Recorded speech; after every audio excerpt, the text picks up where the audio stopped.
impressive presentations, and to kick off this morning, we'll be hearing from Professor SimonMary, Asese, Aihiokhai, who will be speaking on the topic, Palaver as a Synodal Praxis of belonging in the Catholic Churches of Africa, making a case for the Africanness of the Church. So, the time is yours, and then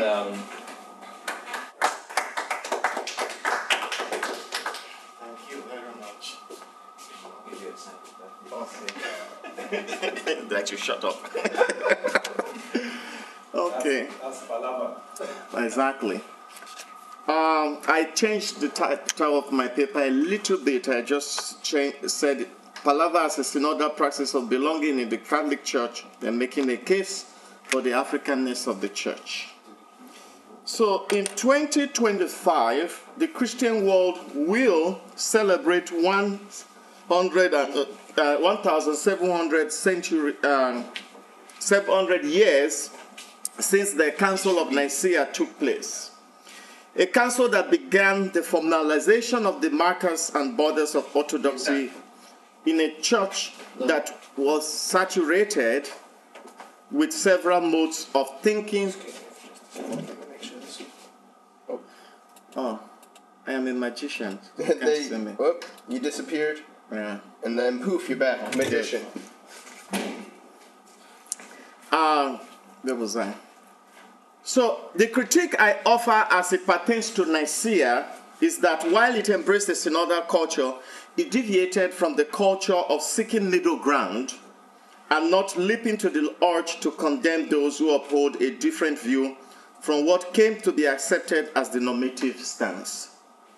True ecclesial synodality is itself an acknowledgement and embrace of the praxis of resolving differences with the intent to arrive at a conclusion that all parties can lay claim to.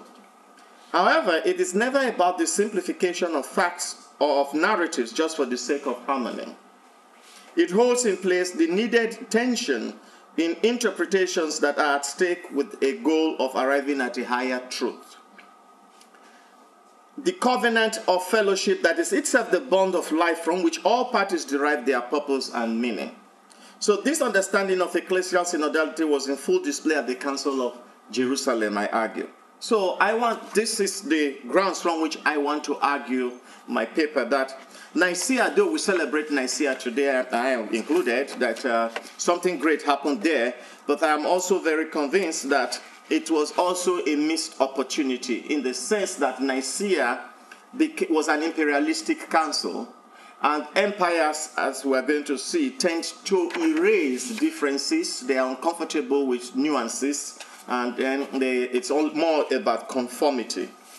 And then if we look at since Nicaea till now, we notice that every council ended up being, except maybe Vatican II, they ended up being councils of anathemas, councils of exclusion.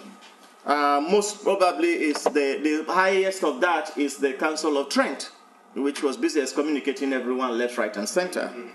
And so and even an attempt of trying to create space and room for difference that ended the wars of religion, the Treaty of Westphalia in 1555, the Treaty of Augsburg, and so, were still treaties that were exclusionary, because the religion of the monarch became the religion of the state, and then you created room for Catholics if the monarch is not a Catholic, and Lutherans, and then Calvinists, and that was it. So I am arguing that if we look at Jerusalem, we see the true essence of synodality. But yet, Jerusalem was a time when the church was still outside of the control and the marriage of the state. Hence, it was able to do that, which probes the question. Maybe being in alignment with the state does not do us well. We might, if we really want to embody the new Pentecost. So that said, I want to now talk about how can we imagine synodality. I am very reluctant to accept the current understanding of synodality. It's easier said to say in words, but the praxis is still a problem.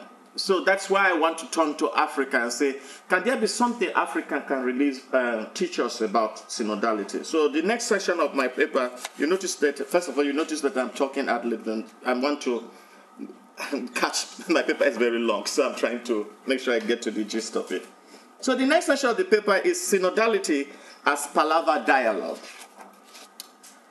Baptism is a common denominator within Christianity. It is also the common denominator of belonging within the Catholic Church. This sense of belonging ought to open up the space of leadership and participation to all in the church's life. One does not ascend the hierarchical ladder of holy orders unless one is baptized. However, baptism does not open up this space for women within the Catholic Church. By implication, one can conclude that the exclusion of women from ministerial priesthood speaks to a controlled opening for one into the magisterial structures of the church. Though the argument is made that the exclusion of women is not about a cultural exclusion, but more of tradition and also ministry, but I argue that there is also an anthropological restriction of how we understand the human person and their roles in the world and society. So women are not seen to be persons who can embody that. Hence, Aquinas will be talking about Alter Christus and the Potestas. So, but I am probing the question that if baptism is a ground where which everyone can stand and be a member of the church, then by excluding people, there is a problem with that. It then means that there is something defective about baptism, which does not allow for everyone to ascend the ladder of belonging. And then similarly, when we look at in the African context, Palaver, Ubuntu, is synonymous to synodality, a synodal way of belonging in society. Ubuntu instantiates belonging of all. This point can serve as a corrective to the church's self-understanding and role in the world. However, African social wisdom rests on the fact that society or social systems themselves are constituted by difference. Epistemic, ideological, existential, cultural, religious, and even political differences are the constituent markers of a social world. So Ubuntu, as a turn to harmony in the social world, does not mean a negation of differences. Rather, it holds in place and acknowledges these differences while making a deliberate effort to find the threads of unity that all parties can uphold. To get to this point, it employs the social practice of encounter and dialogue. Thus, Palaver is itself a term of not just encounter, but of recognition of otherness into a social world. It also instantiates spaces of visibility where all parties are involved in dialogue with an embrace of openness towards each other. Though each party may hold on to different ideologies, the fact that they all come together with the intent to broaden their perspectives and, if possible, embrace a pragmatic perspective that strikes a balance is itself an effort made to find a thread of unity. So Palaver, as a praxis of encounter and a turn to recognition of otherness, functions by acknowledging the historicity of a people. The participants in the Palaver encounter operate by insisting on standing on the collective wisdom of their people. In this case, it is the wisdom of the ancestors. Ancestors are custodians and reflectors of the moral ideals and wisdom of a people in the African cultural world. They serve as guides for embodying abundant life, not just for oneself, but for others as well. So the participants in a Palaver encounter may hold on to ideas that are different. This does not threaten the fact that ancestral knowledge is not just about knowledge itself. Rather, it is more about the relevance of that depository of wisdom in mediating abundant life for all in the community. Similarly, by holding on to different ideas, the participants in a Palaver encounter are tasked with the responsibility to always focus on how their ideals can help mediate life for all. This is how a turn to Palaver encounter is itself a rejection of insular ways of being in the world, in the African worldview. A turn to Palaver encounter is itself a turn to ethics. This is because it grants encounter in a world of existential praxis of ethical consciousness that is oriented towards an altruistic way of being in the world. Thus, How one acts or argues one's ideas in the Palaver encounter must always be defined by a willingness to act rightly, speak truthfully about one's position, and embrace openness so that the encounter can be a transformative one for all. Bourgeois states this well, Bernard Bourgeois, states this well when he speaks of how Palaver works among the Ashanti people of Ghana. In his words, I quote, "The first rule of the Palaver among the Ashanti states that the gods and the ancestors watch over the world and together guide all the powers of the universe. The formulation aims to point out that the human person cannot construct the meaning of his life on his own. This meaning goes beyond him and can come only from a transcendental world. This is the basis of the entire endeavor to establish correct moral precepts," unquote. Now, Palaver is itself a recognition and an embrace of a pragmatic way of being in the world. Consequently, I argue that Palaver is how African social world engages the signs of the times. And in engaging the signs of the times, proves its own tradition in such a manner that the tradition becomes relevant to the realities of the day. And it doesn't become a very static or stale tradition like Cardinal Ottaviani will say, semper idem. There is no semper idem in African cultural worldview with regard to Palaver. And then why am I bringing this up? I am saying that if this is the case, then synodality must be understood as a way of pruning the tradition of the church. It is not just saying us coming together to talk among ourselves, but then uphold old ways of being that were culturally and historically created during a time, a historical real time and political time that no longer exists. And so, yeah, okay, let me not rush too much. I'll go slowly on this one. So Palaver also encounter involves the disputing parties, along with the elders of the community gathering under the Palaver tree. In this context where the Palaver ritual occurs, for those who may not be aware of African Palaver cultural worldview, it's done under the tree. It's a type of connectedness, rootedness, that the community is not just an insular community of humans, but it's a community that is cosmologically oriented. So it is grounded with the ecological consciousness, so they gather under the tree. And then there is, the eldest person in the group is the facilitator of this discourse.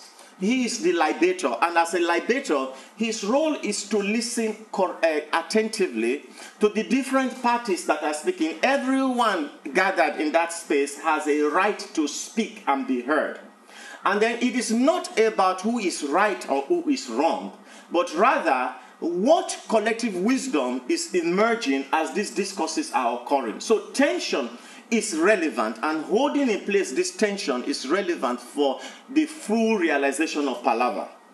And that's why I began in my earlier comment, I said that in the Council of Nicaea, it was more of who was going to win and who lost.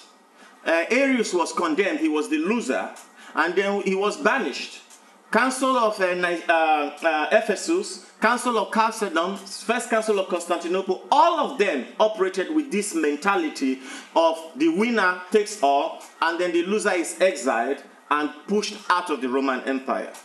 But this is not how Palaver operates. It's not about shaming the loser, but it's rather about saying that there is truth in all these various positions, but what can the community get from these truths? And it's only by hearing and holding in place these diverse perspectives that the thread of commonality, common ground, emerges.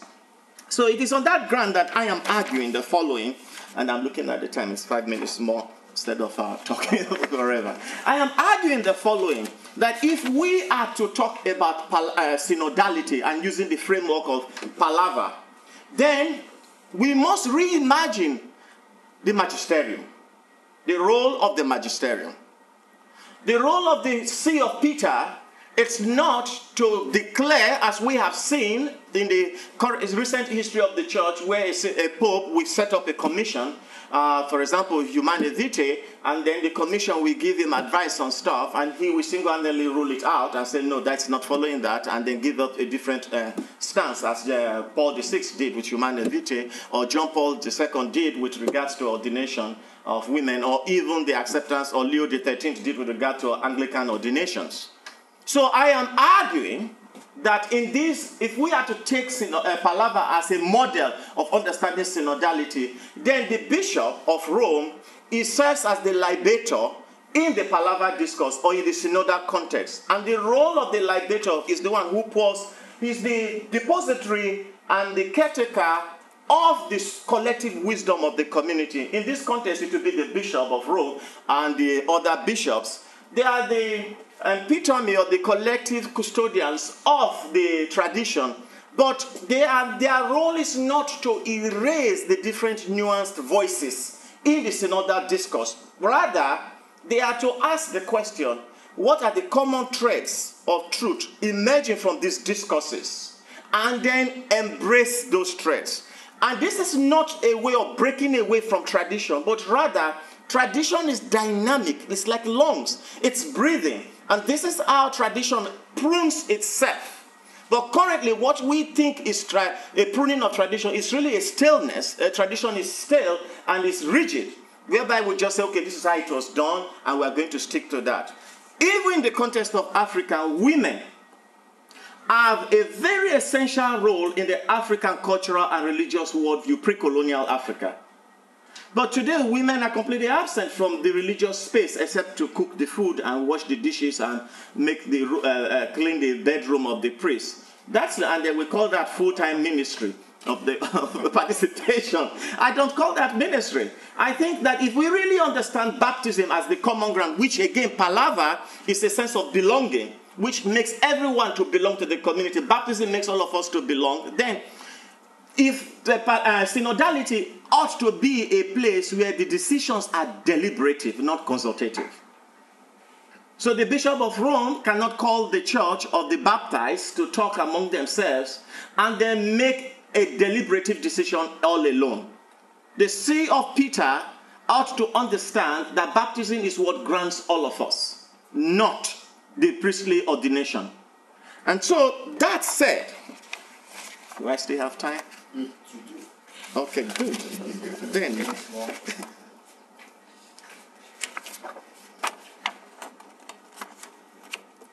so that said, I said Palaver is a communal praxis of belonging. No one is excluded. Not even women are excluded from this praxis. So if baptism is itself the grounding of a synodal mindset and culture in the church, the holy orders and all sacraments ought to be open to all who are baptized. This means then that the current praxis of exclusion that defines holy orders ought to be abandoned. Is the church's current magisterium open to this reality? I doubt. I think that the church is playing with words but afraid to embrace reality. Because if we are to embrace reality, then women ought to be ordained. And then that's it. Palaver is a process that is essentially public. It is not private. All parties are meant to share and discern publicly to arrive at a decision they are all comfortable with. If this process is embraced by the church, then the current culture of secrecy that surrounds the appointment of bishops ought to be abandoned. I don't want to go into all the details, but there was some years ago, there was a scandal in the church in Nigeria, in one of the dioceses, where a bishop was chosen and the people rejected, the local church rejected the candidate, and then this lasted for years, for almost 10 years. There were no ordinations in that diocese because of the back and forth tensions that were occurring there. But I was saying that if we had an open door policy of choosing a candidate for the bishopric, that would never have happened. So what role do the baptized play in the choosing of bishops? Those of you who are ordained know this well. They pick Rome, consult, the nuncio consults 3 priests or maybe maximum 5 in the diocese, and they are sworn to secrecy. And yet this person is going to be the bishop over the local church of the baptized. And yet the baptized laity have no role. They only just see, oh, this person has been made a bishop, our bishop. So I am arguing that if synodality is is to embrace Palaver consciousness, then the process of choosing a bishop must be public. Okay, is it time? Okay, so without talking too much, when the Q&A comes, then I will expand my paper. Thank you very much. Thank you very much. Yeah. So now it's time for questions. Yes. And by the way, people I was told yesterday that they had their hands up, but we forgot to call on them. Yeah. If you look at the screen, it should show anything that comes up in the chat window there. Okay, we can see it from But so far, nothing. All right, so Professor. Thank you so much, Simon. This is very good, and I really like this. I have several questions. I hope I can ask all of them. The first one is about women, and the inclusion of women in the Palaver. The way I understand it, that men's affair. That's it, traditionally. So, as I was writing about this last semester, and Patrick and Oscar were in the same group, we were talking about that.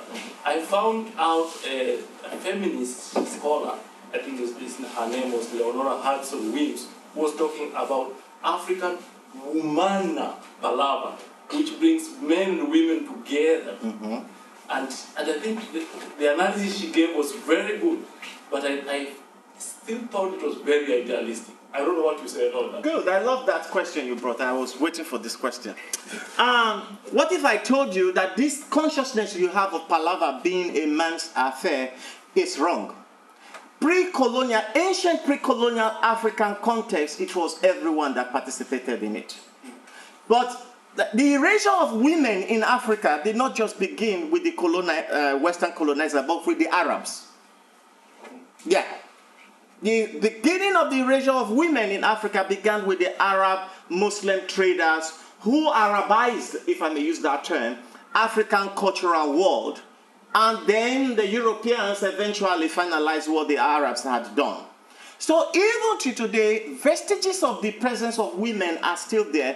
For example, you have in the Igbo culture, some of the Igbo culture, and also in my own culture, the women who are post-menopause have a right to sit in that Palaver discourse. That is just the only space where the women have remained, even after the systematic erasure of women from these spaces. I used to think this way, as you just said, until I started digging further. So when Africans say, according to tradition, they're only talking about 200 years tradition, which was already polluted tradition. Okay. Following up on that, go ahead.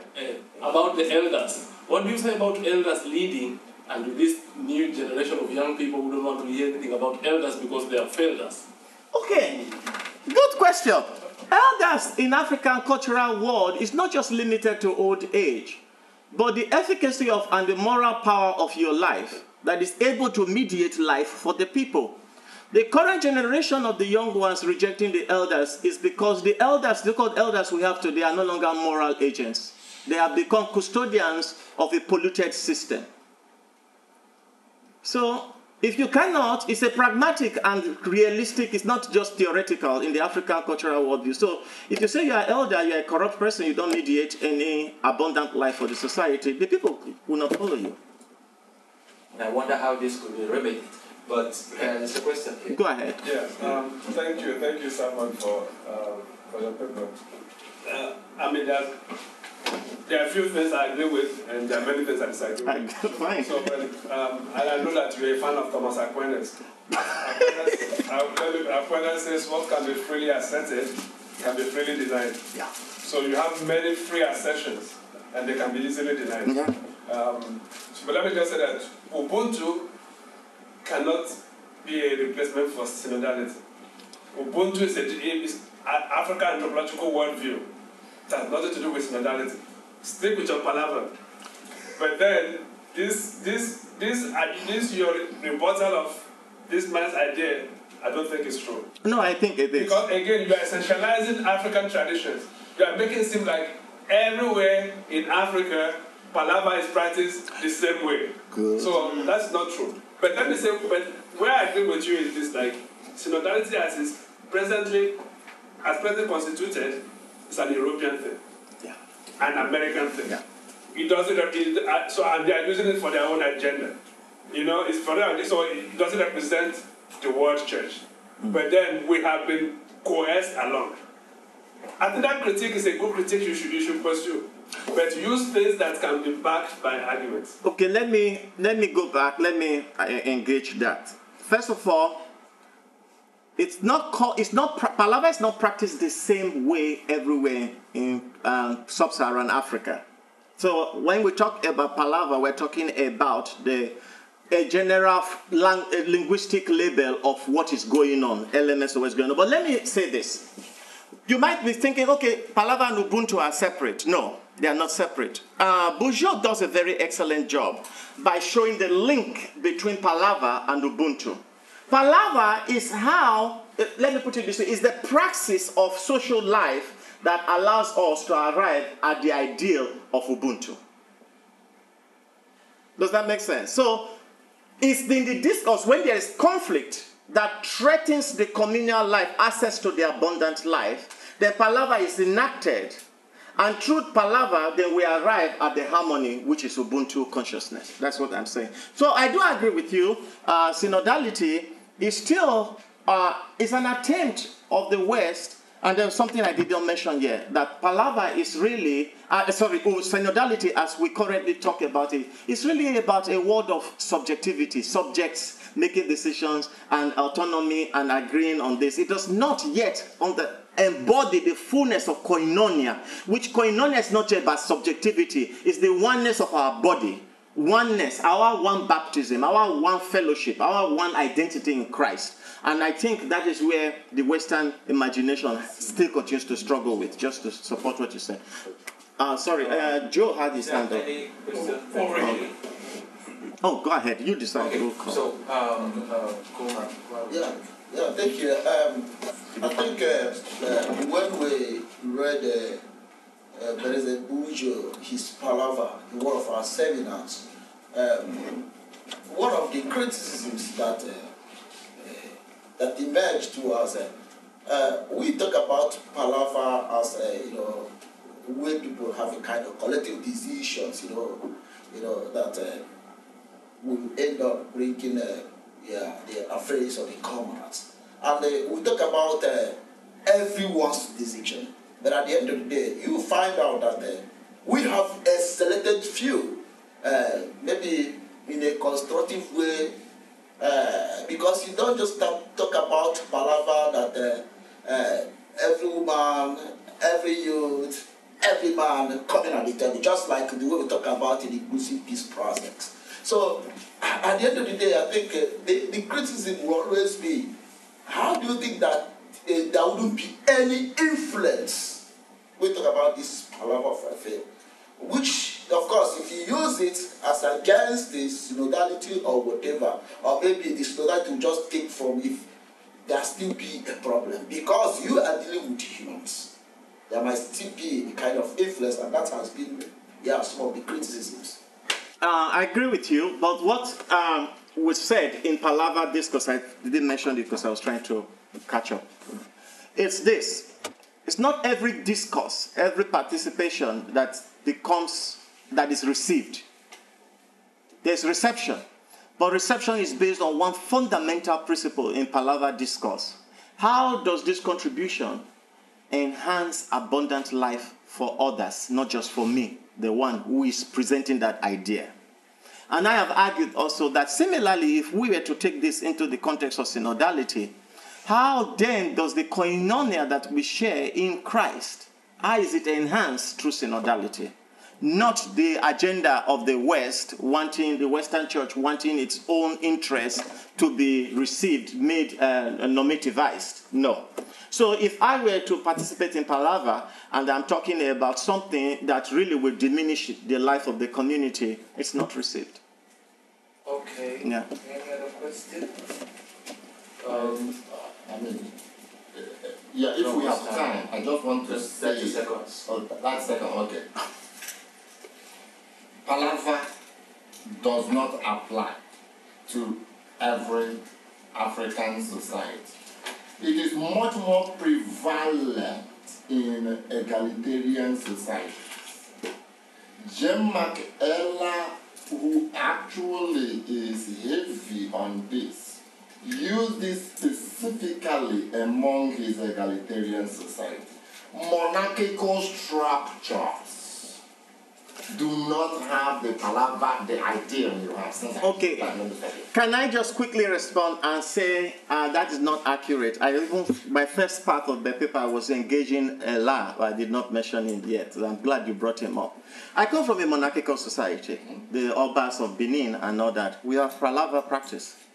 And also among the Yorubas, they will tell you more, there's also a Palaver practice, whereby even the monarch can discuss, but the Iyalode, which is the woman in charge of the market queen or so, having consulted our own women, can checkmate the decision of the monarch. And so also in my own culture. So it's, again, as I said, we have lost the rich nuances in African cultural world. Okay. So thank you very much. Just put your hands together. Now they're going to switch places. While you come to your seat. Oh, Joe. Thank you.